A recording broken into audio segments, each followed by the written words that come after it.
అందరికీ నమస్కారం. నా పేరు doctor K Satish Kumar, V9 hospitals speciality orthopaedic surgeon. Robotic అనేది జాయింట్ రీప్లేస్మెంట్లో ఎంతవరకు వాడాలి అనేది చాలామందికి ఉన్న సందేహం.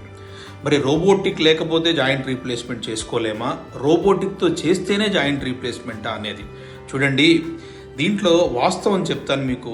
రోబోటిక్స్ రాకముందు నుంచి కూడా జాయింట్ రీప్లేస్మెంట్ జరుగుతున్నాయి. జాయింట్ రీప్లేస్మెంట్లో ఫెయిల్యూర్ రేటు రోబోటిక్ ఉండడం వల్ల తగ్గడం పెరగడం నిజంగా జరగలేదు. రోబోటిక్ అనేది ఏమిటంటే ఖచ్చితత్వం గురించి. యూజువల్గా కాంప్లెక్స్ డిఫార్మిటీలో రోబోటిక్ అనేది ముందే మనకి ప్రీ ప్లాన్ చేసేసి ఇక్కడ బోన్ కట్ చేయండి, ఇటువంటి ఇంప్లాంట్స్ వాడండి అని చెప్తుంది. ప్రతి పేషెంట్కి రోబోటిక్ వాడాల్సిన అవసరం లేదు. అయితే కొంతమంది ఏమంటారు, రోబోటిక్ తోటి పెయిన్ తక్కువగా ఉందట, రికవరీ చాలా బాగుందట అంటారు. అయితే మేము మా V9 హాస్పిటల్లో quadriceps sparing, muscle sparing technology చేస్తున్నాం.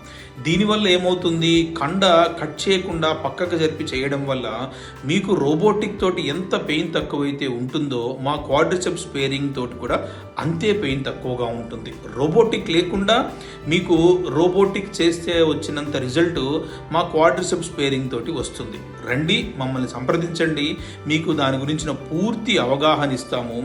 మీరే ఆశ్చర్యపోతారు, అయ్యో రోబోటిక్ చేయించుకోకుండా కానీ ఇంత రిజల్ట్ వచ్చిందా అని.